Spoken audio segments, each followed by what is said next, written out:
You gotta remember now that you're on. You're on the TV. No, I'm on the TV. Welcome to the ARK of New Jersey. For those that are bloodline descendants, those that are drafted in, we're down here at Virginia Beach worshiping Yah for the next couple days, or last couple days anyway. And we are just super excited about what Yah has done in our life. We were able to go out and baptize some people this morning. We have done some, watched Yah do some great things amongst us. And we just want to shout out and say hallelujah and spend a few minutes looking at something that I found in the Word. And it's something that we all are accustomed to seeing. You don't go to, I'm talking about Marvel right now, their movie Endgames, right? Yes. Well, you don't go to Marvel, see Endgames and not see the uniforms, right? Iron Man, Captain America, name them. Somebody help me out. You guys been. Thor. This sound like, let's slow down with Thor. Thor got his big old hammer. Right? Black Panther, right? Black Panther has to have his special suit, right? Special clothing, right? The last, before Endgames, which is coming out soon, there was the movie prior to this, and it ended horrible. Oh yeah, that's the guy with the stones. The guy with the stones. Well, that's pretty, well, yeah, we just keep it PG. We don't want to talk like that. The guy with the guy with the rocks in his hand. What do you call this? What do you call that thing? That glove he was putting on. Infinity glove. The infinity glove. The gauntlet. Yeah. Right. So let's see that. If this will be just tremendous, if you could answer the questions about some of our special hand me that manure over there. So I put you on a quiz without even asking you, and you're answering it. It's the gauntlet. It's the infinity glove. It's I'm sorry. See, I'm getting corrected now. The gauntlet is the glove, right? And it has stones in it. Somebody said, the big guy with the stones, right? He had stones. They were like special stones, right, to put in his glove, right? And at the end of the movie, what'd he do? What'd he do at the end of the movie? The rapture. He snapped his finger, right?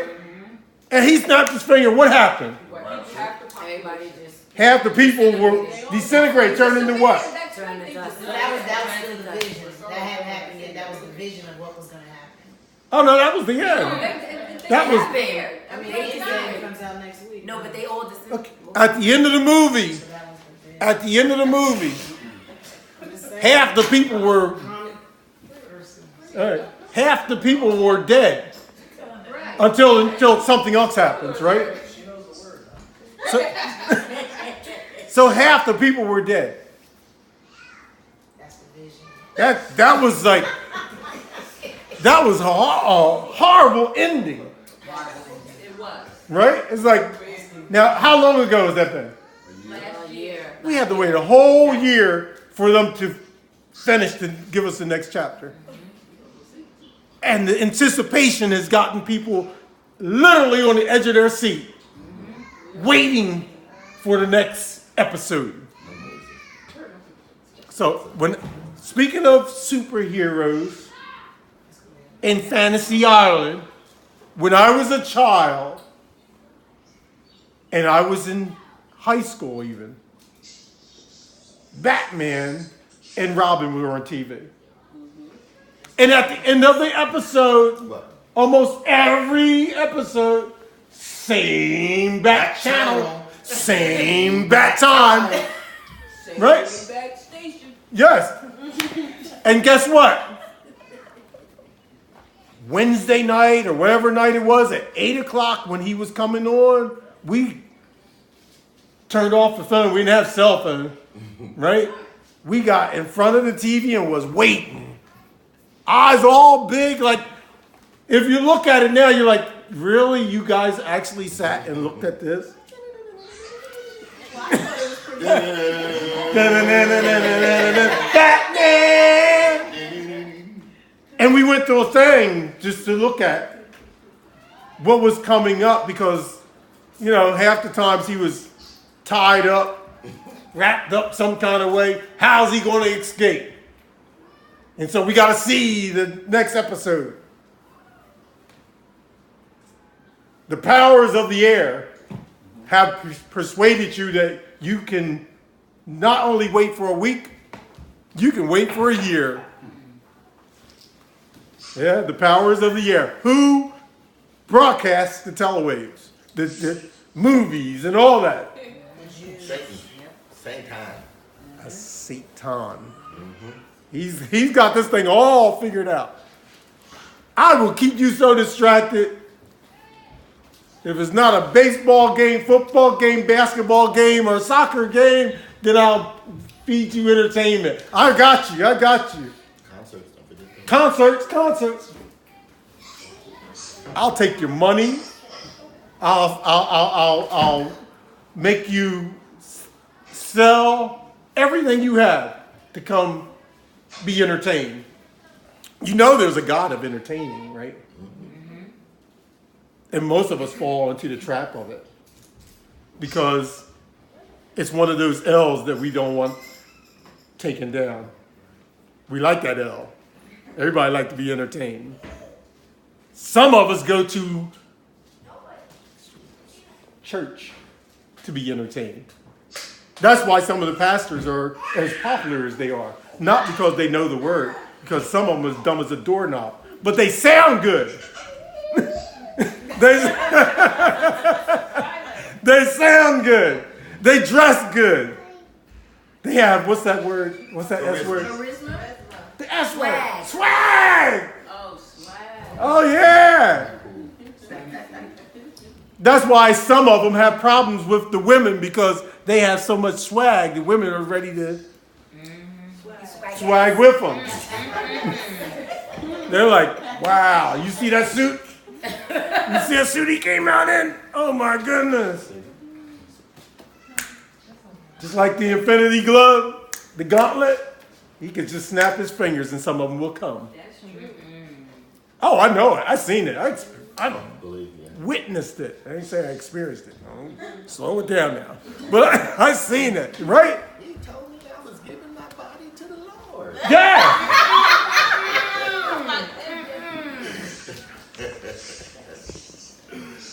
We look at the movies, especially like these sci-fi movies. We look at these movies and we see the devices that they have. Remember Thor's hammer? People are like struggling to pick it up. Oh, he picked it up with no problem. And then he could do so much. He could control lightning and thunder, and and you know what Thor is, right? He's the son of a god. A demigod. He's a demigod. You know what they say Superman is, right? A god. Son of Joel. Yeah, whatever. He's a god. Matter of fact, the last movie, when he resurrected, he did. He resurrected. Superman. Oh yeah, Superman died. They put him in the grave. They buried him, and 3 days later, he got, not 3 days later, wrong God. But they got him, he got up with all power in his hand. Oh yeah, Superman died. They had a funeral and everything. Yeah. And we fall for the okie doke. Let's have a wake up call, wake you back up to reality. And because you've seen so much science fiction, you have no clue to reality. Let me tell you something. It's got a little bit of wax on it. You know what this is? Everybody knows what a menorah is, right? What's so special about a menorah? Why do I carry a menorah all the time? Why do we have menorahs in our house? It's a symbol. Of the candlesticks. Seven. Those are 7 churches. You can start reading this into what actually did the menorah do? It lit up the temple. What was the temple made out of? Material. The first material was a tent. Yeah, it's material. Well, doesn't that burn quick?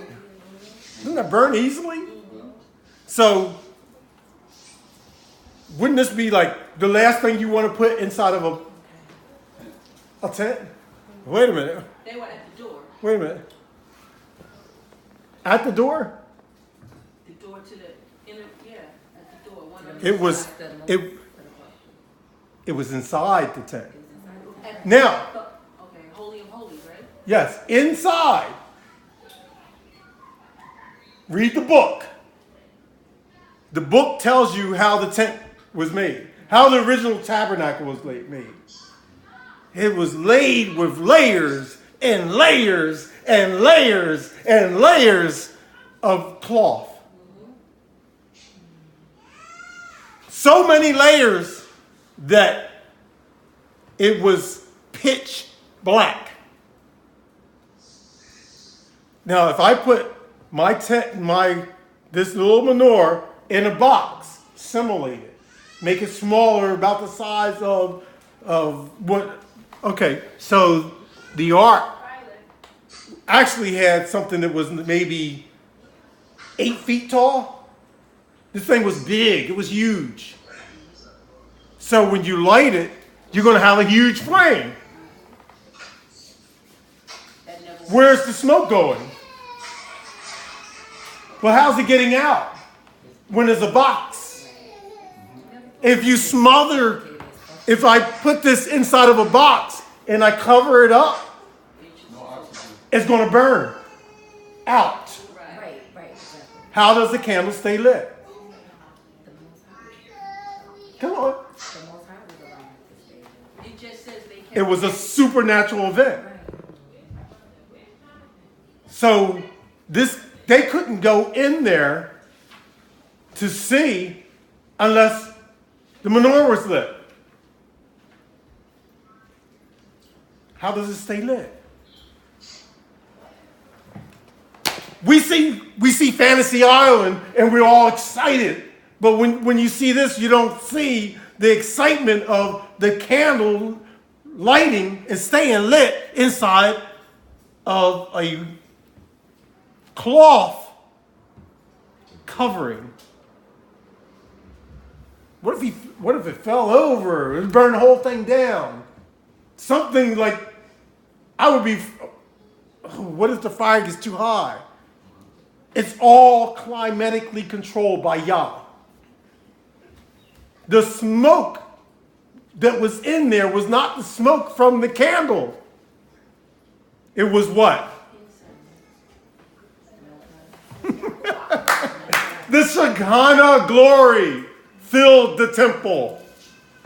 The smoke was the presence of the invisible Yah inside, because he lets you build a spot and call it his dwelling place. See, we're missing it because when we look at what's happening, go to Exodus 25. When we see it, we glance through it and we keep on moving. And I want to bring out the one thing that's in this box that's like, yes, I want to talk about the menorah because it tells you how to build it, right? But there's something else more important in there. Like, everything has its value. But this one thing is something that was so powerful and I could tell you where I believe it is today, because I believe it's still on this planet. And I'm talking about the Ark. Because the Ark is where, see, we came out of, we just did Passover, right? So we did Passover. What was so unique after Passover, after going through the Red Sea? What was the next big act? Going to the mountain. Going to the mountain. And what did they get? They got the laws. The commandments. The instructions. And he told them, showed them the directions, what to build. And he said, I was going to grab my staff. Take the rod that Aaron had. Why? Why is it, what was special about that? It budded, right? Put it in there. What else did he say put in there? The stones. The stones. See, this is, thank you. You said the right word, because I was waiting for that to come. I didn't think it was going to come so quickly. Because they trick you, because you're looking at the gauntlet and the stones. The true stones you should be looking at is the stones that were written by Yah. That's where the power, there is, watch me, watch this. There's supernatural power in the instruments. In the instruments. So if you go outside of the Torah and you read through some of the other extra books, you're going to find some writings about Nimrod. And Nimrod was a great warrior, right? Huh? He's a great hunter. He stole the clothes. Stole whose clothes? Adam's clothes. What? Yes. And that's where his power came from. He stole the uniform of Adam, put him on, and became a Superman. He stole Adam's covering that y'all made him when they sinned. Yeah, well, the same thing. I called it the uniform. No. I'm trying to dress it up because it's the uniform. It was something made by Yah, but it was supernatural in just having it. Actually took it and put it on and became the great hunter, the great warrior. So, Nimrod did this? Nimrod. Somebody read for me, please. Exodus 25 where? 25, 10 through 40. Starting at 10. Exodus 25:10. They must also make for me an ark of acacia wood. Acacia wood. Acacia wood. Okay. 4 feet long and 2.5 feet broad and high. You must overlay it with pure gold, outside and inside, and run a molding of gold round it. You must cast 4 rings of gold for it, and fasten them on its 4 supports, 2 rings on one side and 2 rings on the other side. Then you must make poles of acacia wood, overlaid with gold, and put the poles through the rings at the side of the ark to carry the ark. The poles must rest in the rings. They must never be taken out. Inside the ark you must place the laws I give you. You shall also make a cover of pure gold, 4 feet long and 2.5 feet wide. Make also 2 golden cherubs of beaten work for the 2 ends of the cover, 1 cherub on one end and the other cherub at the other. The cherubs to be of one piece with the cover. The wings of the cherubs are to be outstretched, overshadowing the cover, and the cherubs must turn to one another, facing the cover. You must place the cover on the ark, and inside the ark you must place the laws I give you. There, at the cover between the 2 cherubs, upon the ark with its laws. I will meet you and tell you all the orders I have to give you for the Israelites. Let me continue. That was 22. Yeah, go down to 30. Okay. 23. You shall also make a table of acacia wood, 3 feet long, 1.5 feet wide, and 2 feet 3 inches high. Overlay it with pure gold and run a molding of gold round it. Make a frame for it all around, 3 inches wide, and run a molding of gold all around the frame. You must make 4 rings of gold for the table, and put the rings at the 4 corners, on the feet of the table. The rings must lie close to the frame to receive the poles for carrying the table. Make poles of acacia wood, overlaid with gold, that the table may be carried. Also, you must make the table dishes, the saucers, the flagons, and the chalices for pouring the libations, all of pure gold. On the table you must always keep my presence bread.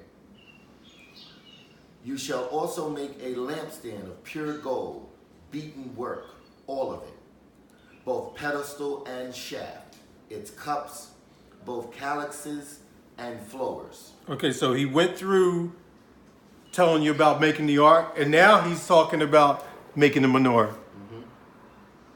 Okay? When they came into the temple and sacked the temple, what were they after? Gold. All the gold. Which is funny because you get what you pay for, you get what what you're after sometimes, and sometimes you get worse than more than what you bargained for, right? Who said that? So, yeah. Sometimes you get more than what you bargained for. We're going to talk about that in a little bit. Because there was a time when they actually came and they took everything. All this. They took it from us. They took it all. Come on. So let's read through this. Okay, 31. You shall also make a lampstand of pure gold, beaten work, all of it, both pedestal and shaft. Its cups, its calyxes, and flowers are all to be of one piece with it. 6 branches are to rise. How many? 6. I saw 8. I saw some that had 9. Yeah. Some do have 9. That's You're full if you think that a 9-candle menorah is acceptable to Yah. Yeah, I said it. Because he says right here, 6. He didn't say just find one. Oh, it had 9, but it got the star Moses or David on it. If you're going to do it, and you want to try to do it right, I know we're in the land of our captivity. We can't find everything that we're looking for. If you can't find a menorah that only has 6, don't bring please, don't bring it up in my face. I don't want to see that no more than I want to see the cross. No more than I want to see the star. Okay? And Yah's not pleased with it. All right. He said right there, 6 branches shall come out. Come on. I'm sorry. I saw it. I'm like, it's in my book. Anybody else say anything different than 6? Everybody see it? It's in your book, right? 6. Okay. 32. 32. 6 branches are to rise from its sides. 3 branches from one side of the lampstand and 3 from the other side. Each branch is to bear 3 cups, like almond blossoms, each cup with a calyx and a flower, each branch upon the lampstand. On the main shaft of the lampstand there are to be 4 cups, like almond blossoms, each with its calyx and flower, and also a calyx under each pair of the 6 branches on the lampstand. These calyxes and their branches being of one piece with it, the whole forming a single piece of pure beaten gold work. 37. You must then make the 7 lamps for it and fix them on, so that they shine in front of it. 38. The snuffers and ashtrays are to be gold. You must use 96 pounds of pure gold for the lampstand and all these fittings, and see that you make everything according to the pattern shown you on the mountain. Yeah, ain't that something? What verse is it? It said 96 pounds. 96 A talent. pounds was 39. Oh, well. And I just want to say, you know, Come an on. ounce of gold right now is like right around 2,000. An ounce? An ounce of gold is right around 2,000. It's around 2,000. Wow. Imagine what the price of that stuff would be. My goodness. 16 ounces is a pound, right? Mm-hmm. Mark trying to do the math. Oh, I'm doing it. That's 32,000 per pound. So 32,000 per pound. That's close to $1 million. That's over $1 million right now. Just for menorah. Just For the menorah. One. Imagine that. So 3 million. when they saw opportunity to sack the temple, to get into the Holy of Holies and grab a hold of our stuff, they're like, we're going to be filthy rich. We're going to be, I'll break off just a piece of it. I can't take a piece because it's all one solid piece. We're going to be out. I'll take one menorah, someone else is like, you know, And like I take one branch. I'll take a branch. And I'm good, right? There's, when you look at the ark, you're going to see some things about the ark that I just want to bring out to you, because the ark is just like we talked about Adam's outfit, Adam's uniform, right? The ark had certain powers about it. That's what the real power is. Oh, the ark has some power with it. When you don't bring that up in here, because that's going to kill me. Literally, like, the ark had the ability to destroy a nation just by being there. Just by being there. You know, like we see things that have radiation, right? And then we bury it, or we get away from it. We put on special clothing to move it because it's going to cause cancer or cause something to happen to your body. The ark would literally destroy the nation. It's in the book. No people. They were taking the ark and moving it from one place to the other, because when he brought it into the nation started being destroyed. They moved to another place. It actually discharges the arc, and that's where the term comes from, when something arcs. Okay. Electric. When something arcs. When something arcs electrically, you get a spark jumping from one thing, one body to another. And you're not supposed to be. Now, most of the time that I hear someone talking about the ark, they take you to the time when somebody touched the ark and died. Oh, he reached out and touched it. He wasn't supposed, because it tilted, he wasn't supposed to touch it, and he died. Ain't no threat. That's one person dying. So what? You know, that's not something that really moves me. It's one person dying. Ananias survived. Whatever. People, one person dropped off. But when you got a whole nation so scared that they're like, oh no, the gods are amongst us. You brought the God of Israel into our camp. All right. You guys don't believe me. I believe you. Let's go to 1 Kings chapter 8. It's just so much about the ark that we just don't look into. Because, oh, all right, I'm going to bring this to your attention. There was this guy who was a fraud, half a dynamic dresser. Dynamic dresser.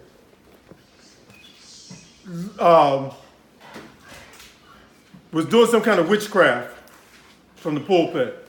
He had everybody, I mean, literally, like, before offering time, I went to visit this guy.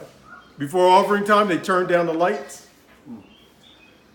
And I was like, but when you woke up, opened up your eyes, it was like, the place half dark. What's going on? Then they brought out these big, what do you call them, vases, and put them up front. And everybody that was a part of his church did their wave offering, and they came and they waved their offering and they put them in his basket. Remember that? How can you kind of remember it? Because he said, I'll be back later on. And it was done, and I'll tell you the exact day it was. It was an Easter Sunday. It was an Easter Sunday. And he was married to Anita Winding, or Binding. His name was Black.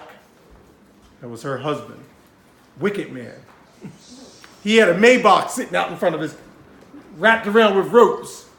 So you didn't touch it, just so you could see it.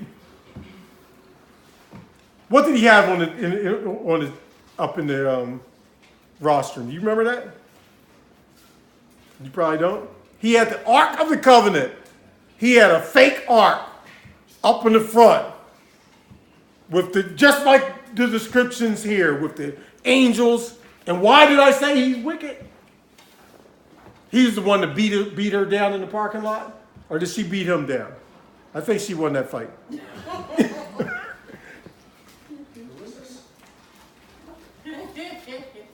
He's a preacher.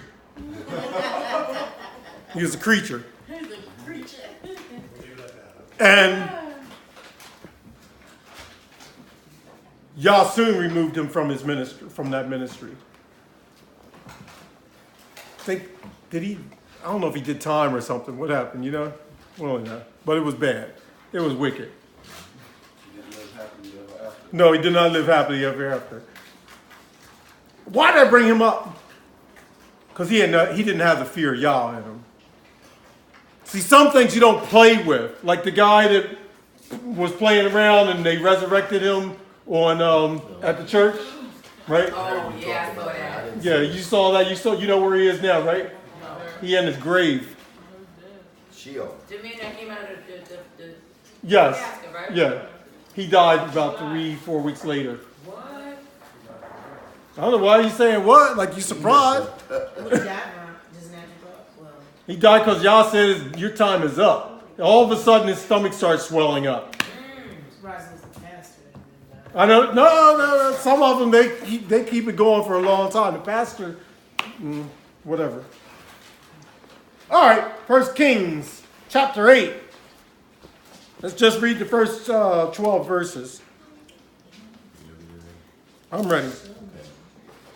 Then Solomon called together the sheiks of Israel and all the chiefs of the clans, the heads of the various Israelite families in Jerusalem, to bring the ark of the Eternal's compact up from David's burg. The Israelites all gathered round Solomon at the festival in the month of Ethaim, the 7th month.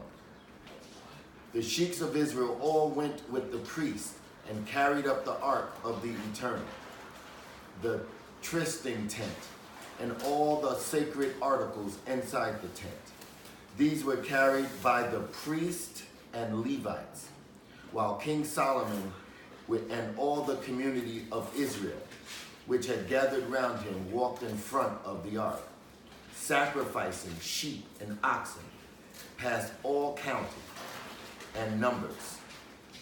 The priest placed the ark of the Eternal inside the inner shrine, the most sacred interior, under the wings of the cherubs.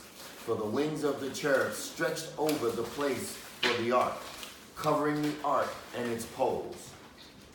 Though the poles were so long that their projecting tips could be seen not outside, but from the sacred hall in front of the shrine, the position they occupy to this very day. You said up to 8, right? Lead up 12. 12. Inside the ark, there was nothing except the 2 stone tablets which Moses had placed there at Horeb. The tablets of the compact which the Eternal made with the Israelites when they left the land of Egypt. 10. When the priest came out of the inner shrine, a cloud filled the temple of the Eternal, so densely that the priest could not stand to serve. Okay, let's do that again. Verse 10. When the priest came out of the inner shrine, a cloud filled the temple of the Eternal so densely that the priest could not stand to serve. That was the Shekinah glory. That was the presence of Yah filling the inner chamber. I thought Shekinah wasn't a scriptural. No, Well, it's not. But it's what they say. it's a way that they describe his presence. Come on, 11, 12, 11. 11. So densely that the priest could not stand to serve. The eternal splendor of glory filled the temple of the Eternal. 12. Then Solomon said, the sun has the Eternal set in heaven, but chosen himself to dwell in darkness. So I have built this mansion great for thee to dwell in, to eternity. Okay, so we can go on, and that was a good catch because Yes. it's I pick up metaphors from Christianity and keep carrying them, Yeah. and that's where that came from. It's kind of glory, Yeah. right? But it was a cloud, and it was a representation of Yah. Yah cannot put himself in a box, and neither should you. See, sometimes we want to put him in a box. You know, he can only do this. He can't do that. Now, who are you? Who are we to tell Yah what he can and can't do? You can't get a woman pregnant. Right. And we'll argue the truth, even though we're reading it. Because that's not. I'm going to show you somebody, 2 guys, right, who blaspheme Yah. And no matter what you said to them, you would have been just wasting your time because they were predestined to die. Yah said they will. Let's go there. Let's go there. 1 Samuel. Eli's son. Ooh, Eli's son. Everybody know where we're going?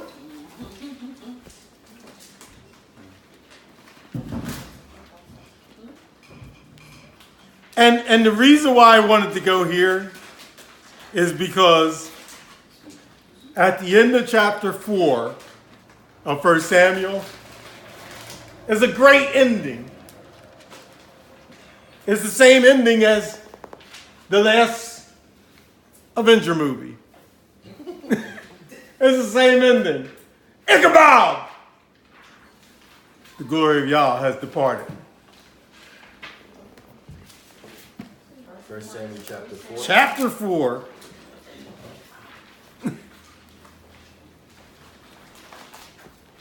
This is good reading. Everybody likes this story. Maybe. It's like watching Muhammad Ali and Joe Frazier. Thriller in Manila. Or whatever fight it was. It was 3 of them. One of those fights. And you just like this particular fight, even though you know Muhammad Ali won or lost. Oh, the Thriller in Manila, George Foreman. George Foreman and Muhammad Ali. George Foreman was the undisputed heavyweight champion of the world. Undefeated, knocked out, 15, 14 people, I think. And it's like everybody stepped to the plate, knocked them out. Everybody's like, oh, excited. How many times have I seen that? About a third round of all of them. And you know what? I'll look at the whole thing all over again. All right, because I like the ending. We got a poor connection. We He'll lost. come back. He's been doing it. Okay. So we're going to do a ricochet. We're going to jump to the end and then go back a step. So let's go to 4. Let's read chapter 4 Where? from the beginning. First one? Yes, in the word of Samuel. Okay. Samuel's word reached all Israel. In those days, the Philistine mustered to make war on Israel. Israel marched out to fight the Philistines and camped at Helpstone, while the Philistines camped at Aphek. The Philistines drew up in battle array against Israel. It was a stiff fight, but Israel was routed before the Philistines, who slew 4,000 of their army in the open country. All right. There's 4,000 men were killed. 4,000. You probably wondered why when, like a couple days ago, I brought up a situation and why, like, his elder getting all excited about this. Because here was a priest who did not chastise his sons.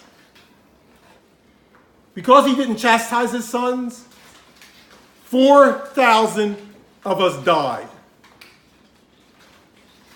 So you see the battle, and you think the battle is we lost 4,000 people just because we were poor fighters? Because the Philistines were so good? That's what it sounds like, right? It's just like it was a heated battle, and we lost 4,000 people. Let's read a little bit more. Verse 3. When the troops returned to their camp, the sheiks of Israel said, "Why has the Eternal routed us today before the Philistines? Let us fetch the ark of our God from Shiloh, that he may come among us and rescue us from the power of our enemies." Now, here's the deal. Whenever they were in a battle, they're like, you know what? If it gets too heated, we'll pull out our secret weapon. We'll pull out our ark. Or Tesseract. Yeah. That's the Marvel. Yeah, that's the Marvel thing, right? Because when we pull that out, It's on. it's on. It's over. It's pretty much over because now when this thing wielded so much power that it gave Israel the victory almost in everything they did.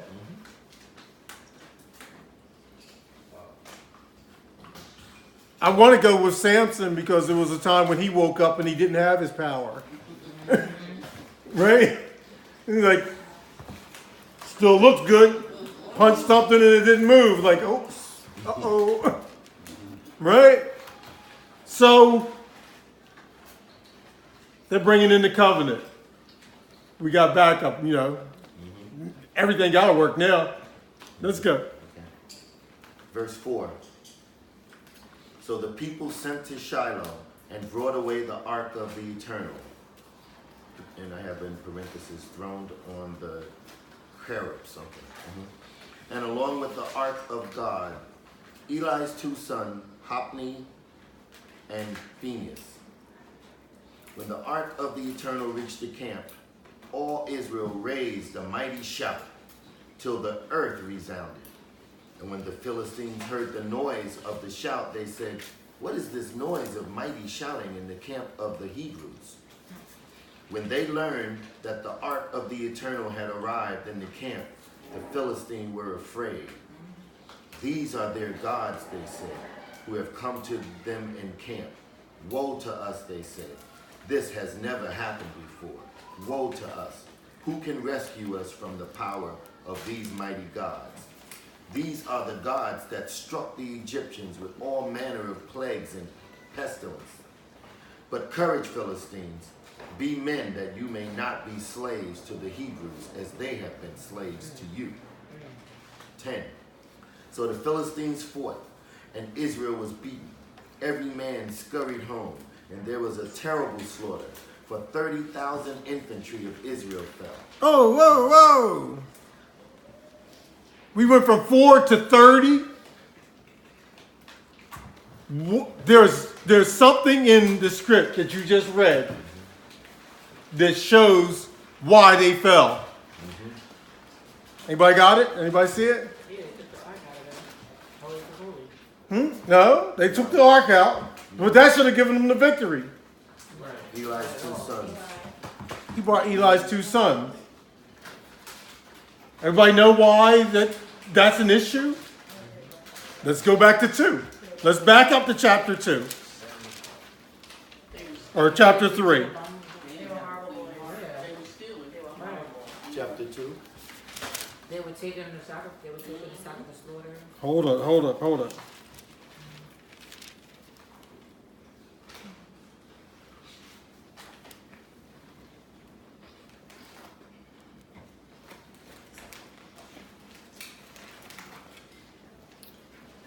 Read 1, chapter 1. Chapter 1. Yes, the first 4 verses. Okay. 1 Samuel chapter 1, verse 1. There was a man of Ramah, a Zephite, from the highlands of Ephraim, whose name was Elkanah, the son of Jeroham, the son of Elihu, the son of Tohu, and the son of Zoph. He was an Ephraimite, and he had 2 wives, one called Hannah and the other Peninnah. Peninnah had children, but Hannah had no children. Now this man used to go up from his town year by year to worship and to sacrifice to the Lord of hosts at Shiloh, where Eli and his 2 sons, Hophni and Phinehas, were priests to the Eternal. That's the first mention of these 2 guys. Read the next verse. 4. He used to give his wife Peninnah and all her sons and daughters shares of the sacrificial meat. But though he loved Hannah, he gave her only a single share, because the Eternal had shut up her womb. Okay, so then it goes into this whole story about Hannah. That's my mom's name. Goes all about Hannah and her son, her child, Samuel, and blah, blah, blah, blah, blah. Go to chapter 2. Chapter 2. Verse 12. But it did mention that the priest and his sons in verse 1, chapter 1. I wanted to bring that attention because that's when he just kind of like throws it in there. That this was the priest and this was his 2 sons. And he goes on and tells you about Hannah, right? Verse 11. Okay. 1:11. 2. 2:11. 1 Samuel 2, in 1 Samuel 2, verse 11. Then Hannah left him there before the Eternal and went to Ramah. But the boy ministered to the Eternal in presence of Eli the priest. Now the sons of Eli were depraved creatures. They cared nothing for the Eternal, nor for the regular dues of a priest. Whenever a man offered sacrifice, the priest's servant would come as the flesh was being boiled with a three-pronged fork in his hand, which he plunged into the pot or kettle or basin or dish. Whatever the fork brought up, the priest took for himself. So they treated all the Israelites who came to sacrifice at Shiloh to the Eternal. 15.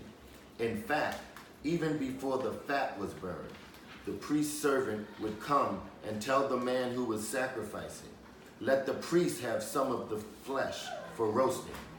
He wants raw flesh from you, not boiled." If the man said to him, "First, let the fat be burned, and then take as much as you want. He would answer, no, you must give it to me at once, or I will take it by force. He wanted what flesh? Raw flesh. Didn't we talk about that the other day? We don't need blood. We don't need raw flesh. These priests had no morals. They were corrupt. They rather eat raw meat. There's something about people that eat raw meat. It's evil. Evil. See, we don't see that. What's that? It's against Torah. These guys were the priests. It gets worse. Come on, where are we at? 17. 17. The sin of the young men was very great before the Eternal, for it meant disdain of what was offered to the Eternal. Oh, they just didn't. That's why I brought this other guy's name up. Because how dare you put an ark in your church and act so holy and righteous, and your heart is wicked. Everybody can spot that. Well, not everybody, but the righteous can spot it. I look right, I'm like, what in the world is going on here? He spotted it. And yet, they had no fear of Yah. Like, I'm afraid to do certain things. I'm just downright afraid. I'm not afraid as much as Robin. I'm afraid because Yah says, don't be afraid of the person that can kill you. Cut asunder, down to the bone. Yeah, but you need to fear the one that can put you, huh? Kill your soul. Right. Come on. 18. Yes. 18. Samuel, a boy grit with a linen apron, ministered before the Eternal. And his mother used to make him a little robe, which she brought to him year by year when she came up with her husband to offer the yearly sacrifice. Drop down to 27. 1 Samuel verse 2, verse 27. Now a man of God came to Eli and gave him this message from the Eternal. Did I not reveal myself to your father's household when they were in Egypt, slaves to the court of the Pharaoh? 28. Did I not choose him from all the clans of Israel to be my priest, to go up to my altar, to burn sacrifice, and to bear the ephod in my presence? Did I not assign to your father's household as food all that the Israelites offer by fire? 29. Why then do you cast an envious eye upon my sacrifices and offerings, letting your sons override me and fattening yourselves under my very eyes upon the first fruits of all that Israel, my people, offers? You know we're getting ready to step into first fruits, right? Yeah. Right? That's why he put an emphasis on that. That's going to be our next high day. First fruits. But listen, you just don't give a, you don't care. You're like, go ahead and change that. You could have said who. Yeah. So your sons don't care, and really you don't care. This is the priest. All right. So you get to bear my ephod. You get to wear my clothing. You know that even the clothing that the priest wore was holy. And not only was it, he told the priest at one time, take off when you come out, take your garments off and change, because the holiness that you will, when you're in my presence, it will actually absorb into the cloth. So you want that off. So when you go out to be with the people, go back into your normal garb. And that cloth was linen. The cloth was linen, right? He everything was like supernatural, like Superman, or like what we see in these movies. Like they almost are showing you stuff, but you're not looking at it. Someone said, "Look at what was it? The woman thing." Captain Marvel. You look at Captain Marvel. Did you see all of the symbolisms? Because they're looking at the book. I promise you, Marvel is in here. That's what you said. That's where they must be getting it from, because they're coming up. It's nothing new. They're coming up with stuff that, well, the gauntlet. Okay, the covenant. The ark. Huh? I said she was a pillar of fire. Yeah. That's She was a- where her power came from. It never ran out. So you're going to, the more you look at the book, the more you can look at this stuff and start seeing, like, oh, wait a minute. It's almost like you're making a mockery of me. Remember Thor? Hawk? He couldn't come out. It's like he lost his power. It's like he lost his, he was like Samson. He didn't have his strength anymore. You start seeing similarities to the word. All right, look at this. Go. Where are we at? And she Verse died 30. and came back to life, too. Oh, yeah, so he's another one that died and came back to life. She never died. She never died. Oh, she never died? She didn't die, she was transfigured. That's another one. Come on. 1 Samuel chapter 2, verse 30. Therefore, the Eternal, the God of Israel, declares, I had meant your household and your father's household to live in my favor forever. But now, says the Eternal, far be that from me. Those who honor me, I will honor, and those who despise me shall be derided. The day is coming when I will cut off your offspring and the offspring of your father's household till there is not an old man left in your household. Then in your straits you shall look enviously on all the prosperity I award to Israel. 33. One of your family I will not cut off from my altar. I will spare him to consume his eyes with longing and to wear out his heart. But the greater part of your household shall die by the sword of men. What is to befall your two sons Hophni and Phinehas shall be an omen for you. Both Whoa.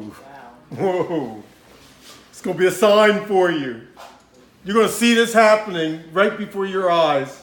and you'll know why. And you'll know why. Come on. Both are to die on the same day.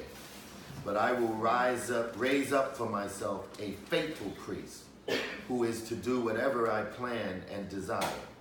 I will found a family for him that lasts. He shall live in the favor of my anointed king forever.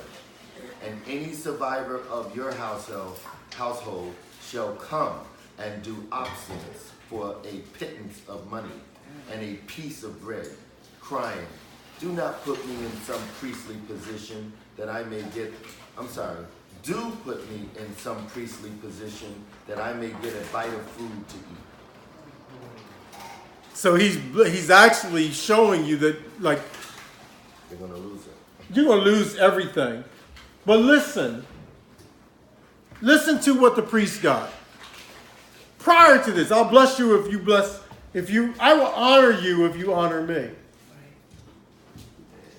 The priest was giving, they shouldn't be envious because they got free food every day. They have land, they got food, they got, everything was handed to them. And a big chunk.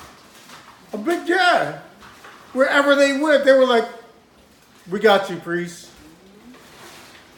And that they weren't satisfied because the flesh is never gratified if you let it eat you alive. It will basically eat you alive.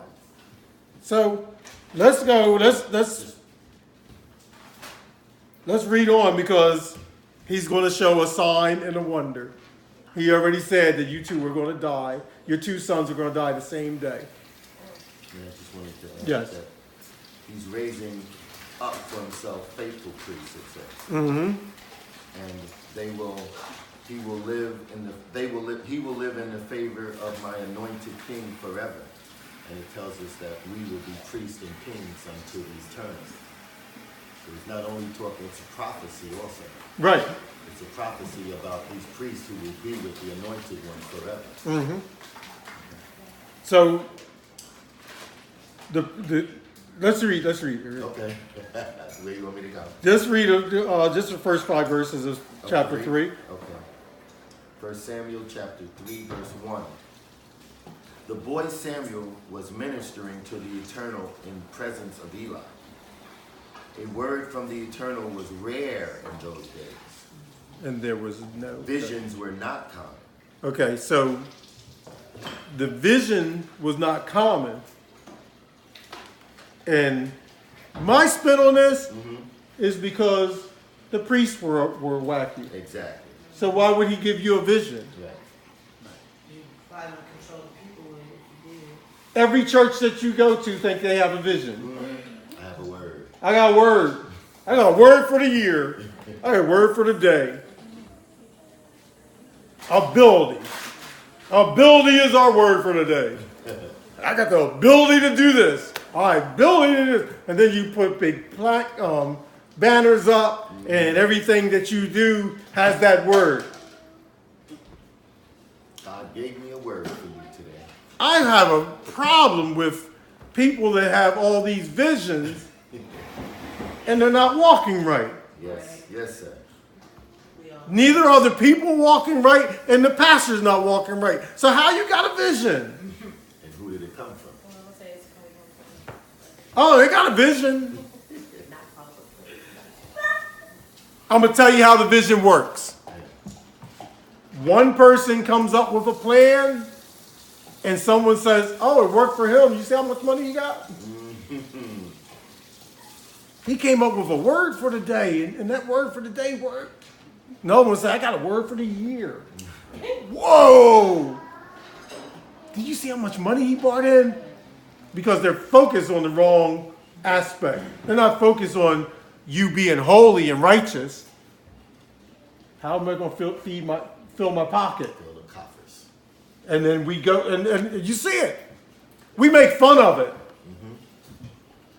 But it's not funny. It's not funny because people are losing their lives. You saw the thousands of people died Because of error. because of these 3 nitwits.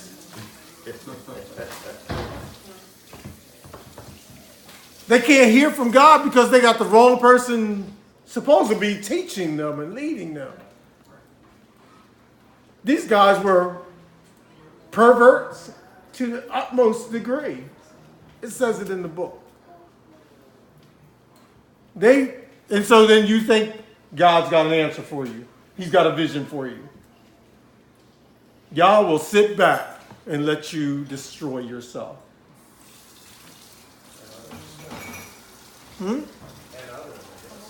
Oh, yeah. Do we forget thousands and thousands of people died because of the disobedience of a few? When Yah wants us to be, what we experience today is what he wants us to experience every day. He wants us to wake up and go out to the nations so the heathens can see righteousness. You know what righteousness is? Righteousness is it's following the law. You know what? Let me express what righteousness is. Boldness with Yah in charge. I just kind of made that up today because I was thinking about this is righteous. Like, I rebuke you.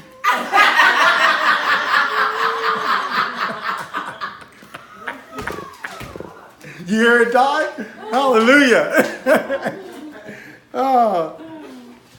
Come on, let's It's 1 Samuel 3, verse 2. But one day, after Eli had lain down in his place, his eyes had begun to grow dim, so that he could not see. When the lamp of God was still burning, and Samuel was lying in the temple of the Eternal beside the Ark of God. Then Homeboy was chilling. What did you say? This one says the lamp went out. Yep, that's what it's supposed to say. And all the Bibles don't have that in it.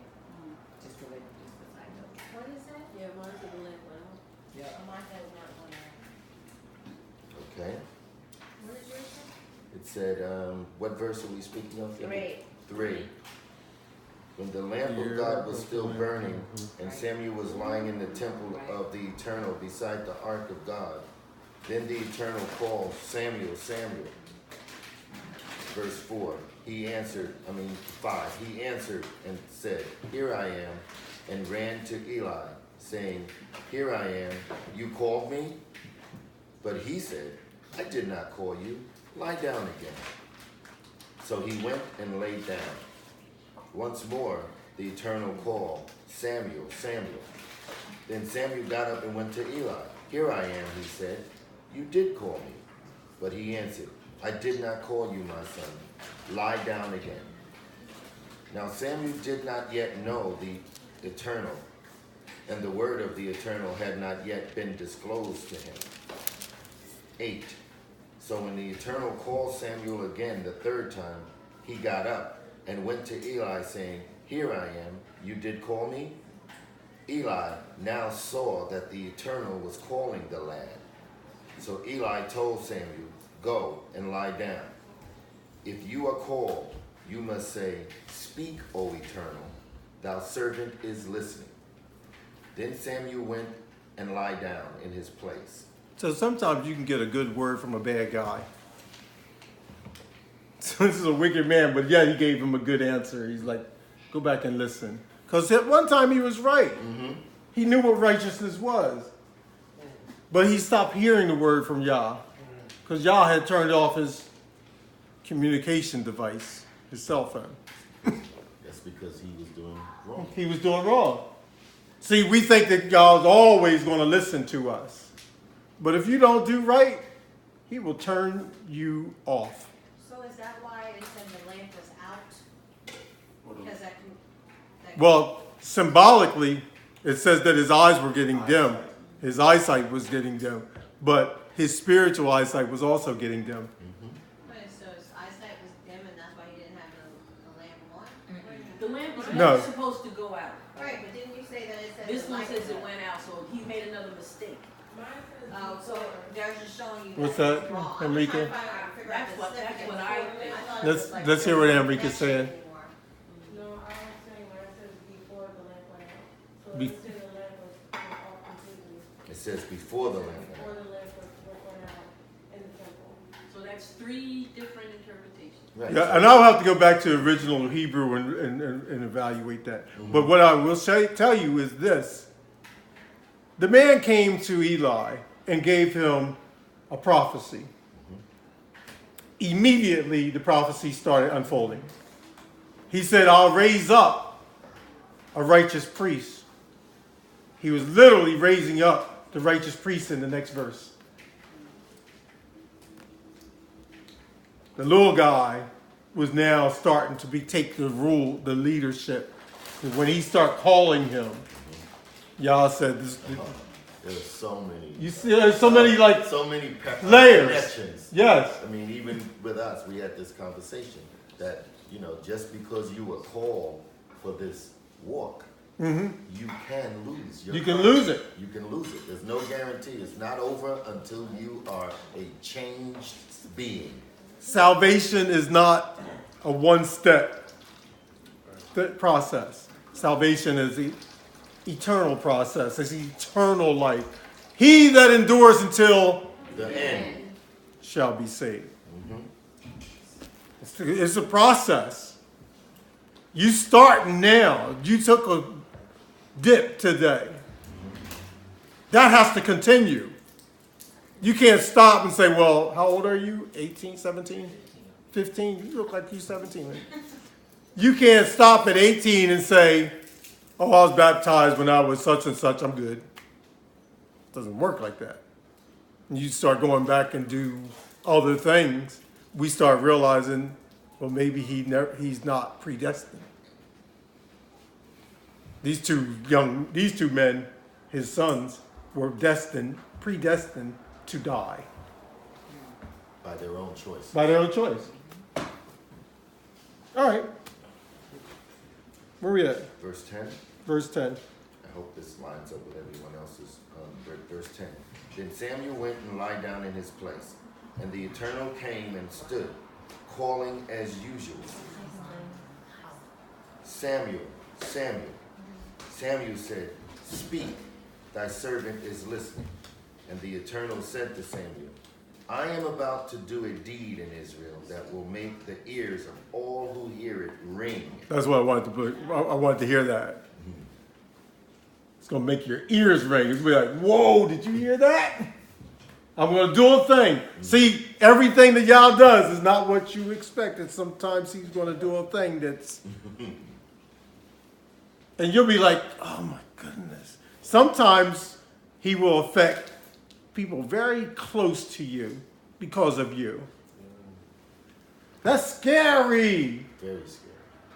That I may even cause her to lose something because of my disobedience. Or everybody else. Mm-hmm.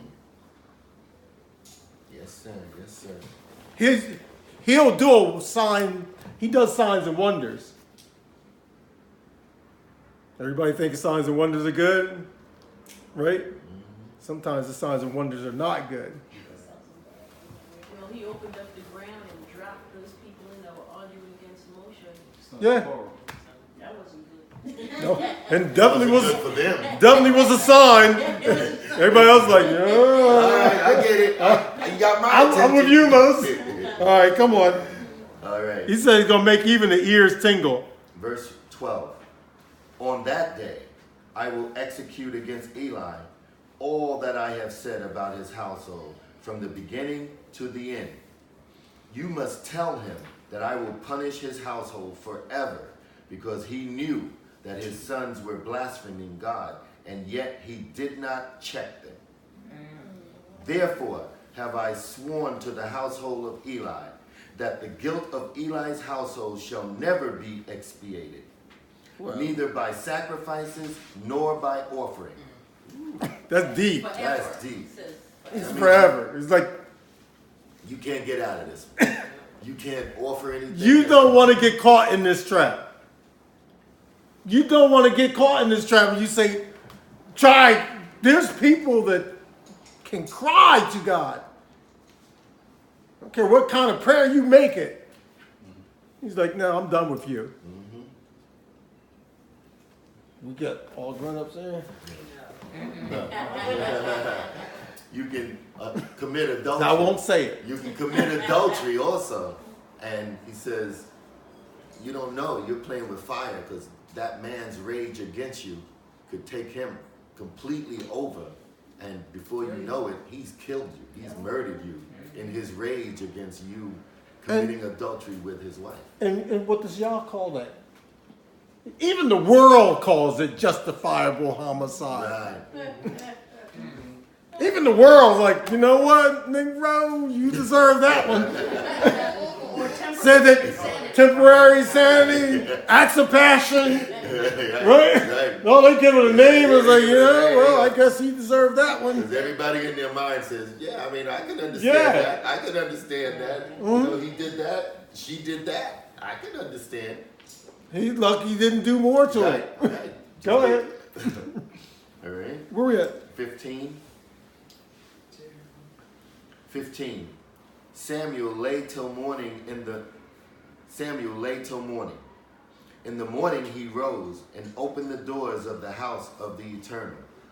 But he was afraid to let Eli know the vision. Eli called, Samuel. I'm sorry, I'm reading this with the wrong inflection. Eli called Samuel. Eli called Samuel, however, and said, Samuel, my son. Here I am, he said. And he said, what was it that the Eternal told you? Come, do not hide it from me. God kill you, and worse, if you hide from me a single word of what he told you. Give it to me. Yeah, Come on, I can take it. I can take anything. Smack me this way, smack me that way, whatever he says. Just let me have. Right, let me have it. He had no idea what the vision was. But he was basically cursing him then. He was wishing curse because he was like, He said it. if He you said, don't tell me, I'm gonna kill you. I'll kill you. Yeah. He was wishing curse. So since he wanted to know, This translation doesn't speak like that. What's it say? It just says, don't hide from me. It says to do so, and more also if you hide anything from me. But he doesn't say what he would do. Well, mine says, God do so to you, Yeah. and more also. Right. If you hide a thing from me of all the words that he said to you. Like he was saying So that he something wasn't- bad would happen to him if he does not tell him exactly what. what version you got there? This one? Yeah. It's a cipher. Okay, just checking. Doesn't they have different versions though? Like they have different, like first edition, second, like they kept changing. This is all the- of them. Would be a little bit. Everything is carbon copy. Like everything that ain't Hebrew manuscript on parchment is a copy and a transliteration of. Right, exactly. All right, so let's go. All right, we are at verse 18. So Samuel told him everything Since you want to hear it. and hid nothing from him. It is the Eternal, said Eli. Let him do what he thinks good. Now Samuel grew up, and the Eternal was with him, and let none of his words prove a failure. All Israel, from Dan to Beersheba, knew that Samuel was accredited as a prophet of the Eternal. 21. Once more, the Eternal was to be seen at Shiloh. For at Shiloh, the Eternal revealed himself to Samuel, and Samuel's word reached all Israel. So now the vision's open. Now, what we saw at the beginning, because Eli, the vision was tampered or dim. Very few times was y'all even speaking to him, or was there a vision? It says there was no open vision. Right. Yeah. Now he's starting to talk to him. He's got somebody back in play Who's following? that he can talk to. He's listening to me, and I'm doing like, okay, today I talked to the Father, and he gave me a word. I went and I talked to someone. We go and we baptize someone. I can't say that that's going to happen every day. I start living like a nitwit. I'd be praying all I want. And you know what kind of answer I'm going to get? Zilch. Cricket. But the issue that's happening in this land of our captivity is people that may have started out right, found themselves off course. They can't get it back right because they're like, I got to continue telling people I'm hearing from God. So they're making up stuff. I gotta make sure I gotta keep this game going. So you can get somebody that can be the president of a Baptist convention and whip together a heck of a sermon. Everybody's oohing and ahhing, and meanwhile he's having adultery. He's having sex with somebody else, and yet he's putting on a play on a show, and everybody's like, "Wow, that's fantastic," because he's learned how to work the system. We know people know how to work the system, right? We living in somebody's house and we're not supposed to, or whatever, and we're lying on the paperwork or whatever. We learn because I got to get paid. Falling down, acting like somebody ran over you, you know, working the system. You got There's more one ways to make a buck. Putting the fake casting on your neck. Yeah. All of that. Yeah, working the system. All right. So let's jump down. We already read through this next section. So we're in 4. 4, verse 10. Verse 10. Okay. 1 Samuel 4, verse 10. So the Philistines fought, and Israel was beaten. Every man scurried home, and there was a terrible slaughter, for 30,000 infantry of Israel fell.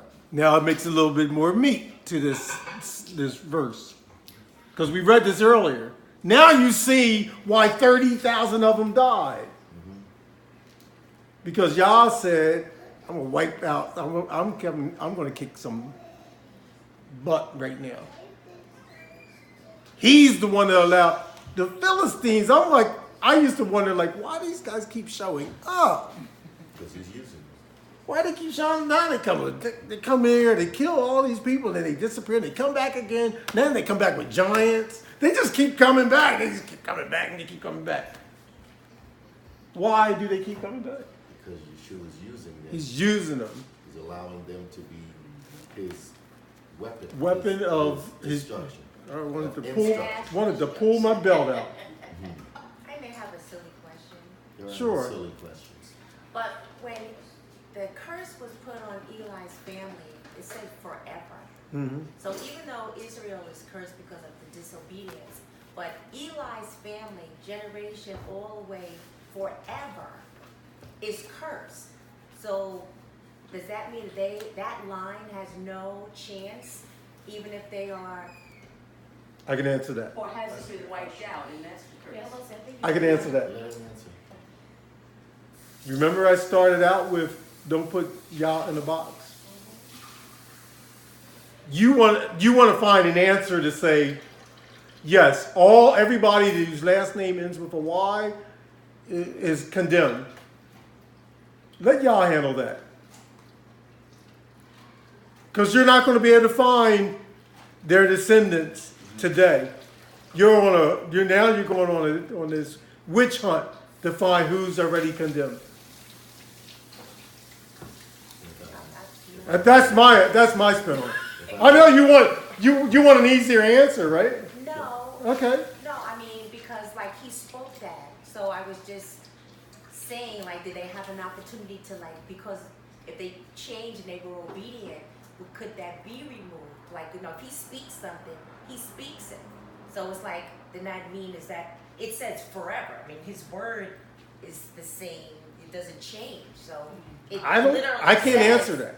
Can I take this shot? Yes. The thing is that, again, the big picture is what we have to keep in mind. It says that God is raising up a set-apart people to be kings and priests. So he already said he's bringing he's raising up a new family of priests. That's what it says in that verse. I don't remember where it was exactly, but without going back to it, that's what I got. Oh, here it is. Chapter 2, verse 35. It says, "But I will raise up for myself a faithful priest who is to do whatever I plan and desire. I will found a family for him that lasts. He shall live in the favor of my anointed king." Mm-hmm. We know who the anointed king is, so this is a dual prophecy. It's a physical prophecy and it's a futuristic spiritual prophecy of the priest that will be raised up from the calling that Father has out for his people, for his set-apart believers now. But your translation reads different. But others read the same way. No. Other peoples have read the same thing. Yeah, mine reads the same way. This is 235? Yes. Yeah. He says, a faithful priest, so I'm assuming he's referring to Samuel. Yeah, that's the dual portion of it. That's the physical portion of it.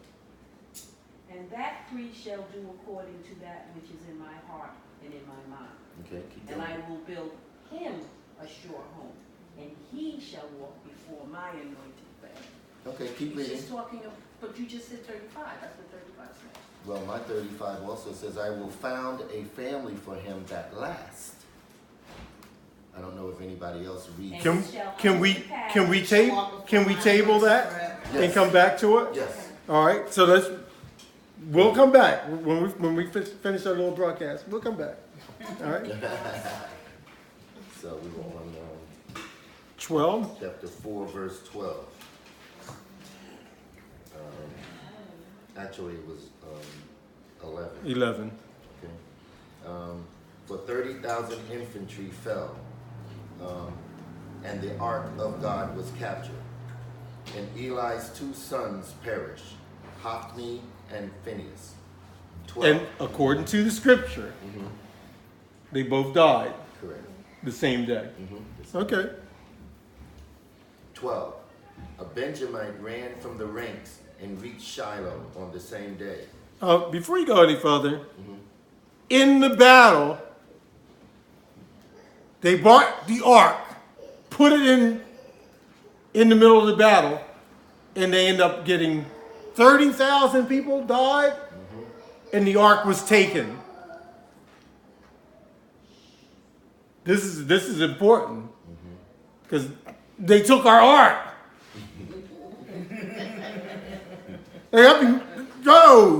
We read through the description of the ark. They got a whole lot of gold. It's ours. They took it from us in the battle because of 3 disobedient fools. Foolish people. All right. And then there ran a man from... Okay. 12 again.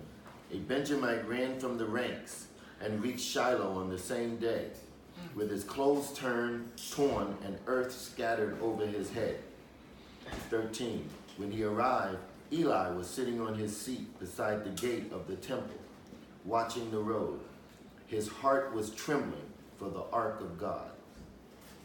All the town made an outcry when the man came into the town with the news. And when Eli heard the noise of the outcry, he said, "What is the meaning of this uproar?" The man hurried on his way to tell Eli. Eli was 98 years old, and his eyes were so dim that he could not see. Now this is, you talk about grace. Yah was merciful on him, I believe because of his calling, but he's almost 100 years old. He let him live. See, long life, longevity and long life, that thing that Dr. King was talking about before he died, right? That has its part, as he said. Yeah. Right? Come on. But to have long life and not have eternal life is a foolish statement. It's a foolish gesture, endeavor. That, I'm going to be 100 years old. And then you die and you face Yah. And he says, I'm done with you. See, living long here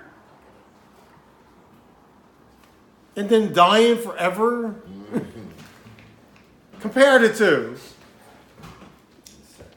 All right. We're going to finish this chapter out. Okay. Verse 6. Yes. Was Eli's only sin that he did not reprimand his sons for what they did, even though he knew it was wrong? Or was he like of a like mind with them, so that he was as corrupt as they were? The scripture, from what I see, the main problem that he had was not reprimanding his son. Not reprimanding them. That is enough. Oh, okay. That is enough. Okay, But he was gracious to allow him. 2 things happened in his life. 1, he couldn't hear from Yah. 2, he couldn't see. That's enough. That was enough. He pretty much took his eyesight away from him, and he couldn't hear from Yah. don't want to say that this is like flippantly, but I'd rather be blind and can hear from God than not hear from him and can see. I struggle with my eyesight. I'm not trying to say I want to be blind. But the most important thing that I can request by Yah is to hear him. To know that he's speaking to me, that he's guiding me. That he hears you. That he hears me, that he answers me. You can't... Are you still on the line? Are you still... Oh, man, drop call. Yeah. That's okay at home. But you don't want to do that with him. It's like, I keep calling, he ain't answering. All right. I don't know that... And I guess you can look it up and do some research and see if there's anything else that he did. But his heart wasn't right. Because he would have reprimanded his kids. Right. He would have like, yo, you guys can't keep doing this. Yeah.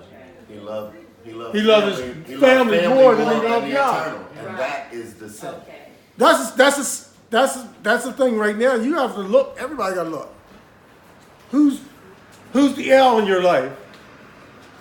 We talked about that last week. I talked about the Psalms 82 when Yahshua said, doesn't the scripture call you guys God? Mm-hmm. Lowercase. Lowercase. So who's the God in your life? Is it your spouse, your children, your job, whatever? All right. Sharice, did you just point? I did. I was just going to mention and said that he loves family more than Yah, but is it also that the position that he was into, maybe he favored that because, he was, the priest in the temple. So for him to show recognition that his sons were doing evil, then that would kind of... Probably snatched him from his position. So he also liked that fame, or I should say that... What did it say about power? Power, absolutely. Yeah. All right. Where are we at? Verse 16. 16. 1 Samuel 4, verse 16. The man said to Eli, I am the man who has come from the camp. I fled from the ranks today. He asked, and how did things go, my son?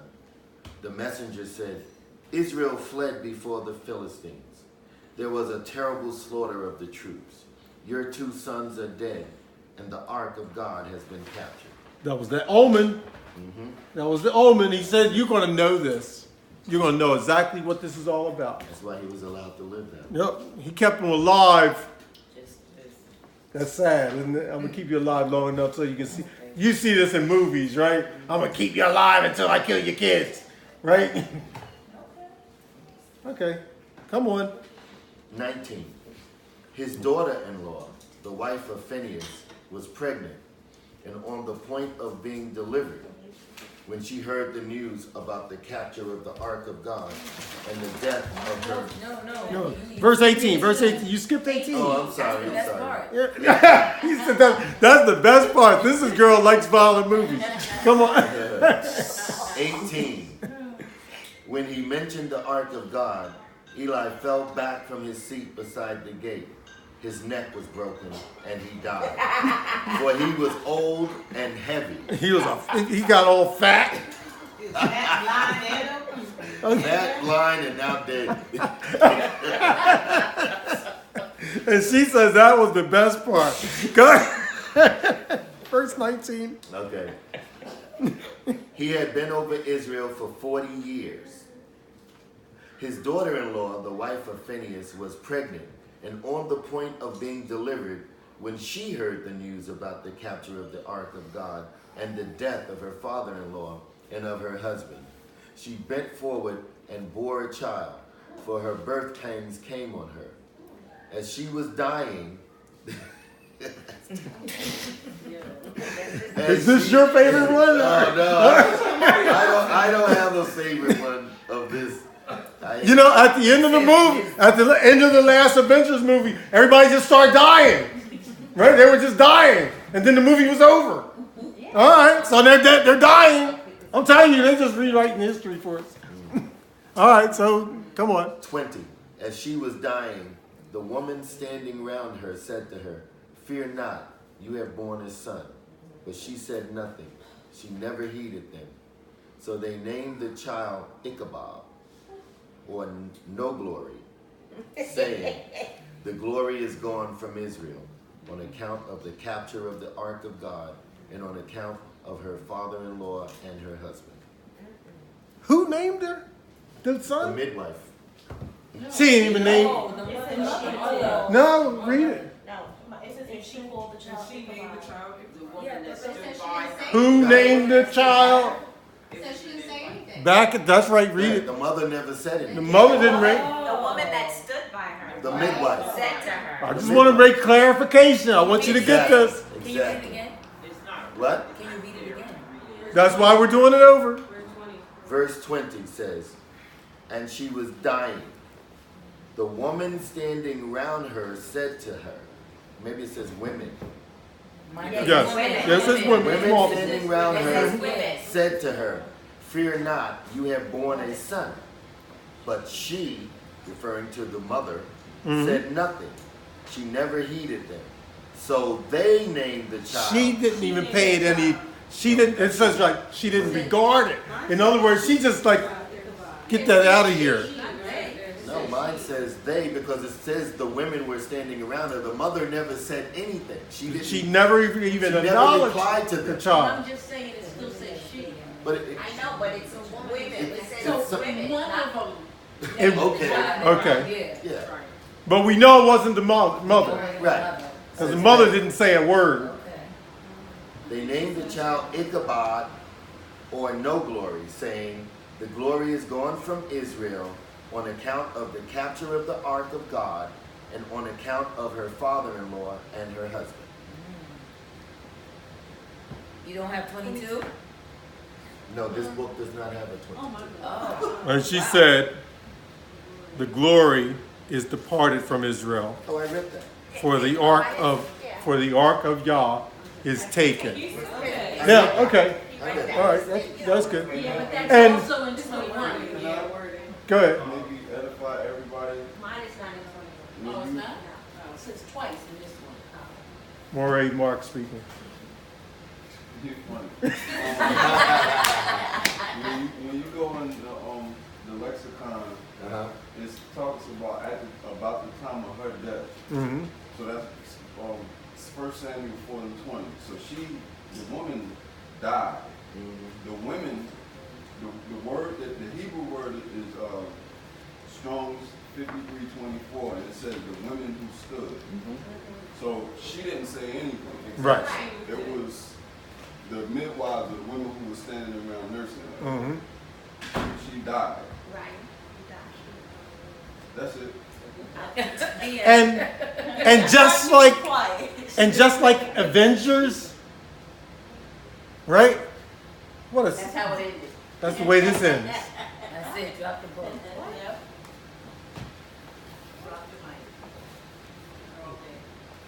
It makes you think like they done took the ark. They just took it. And then everybody started dying. Everybody dying. 30,000 people, 4,000 people.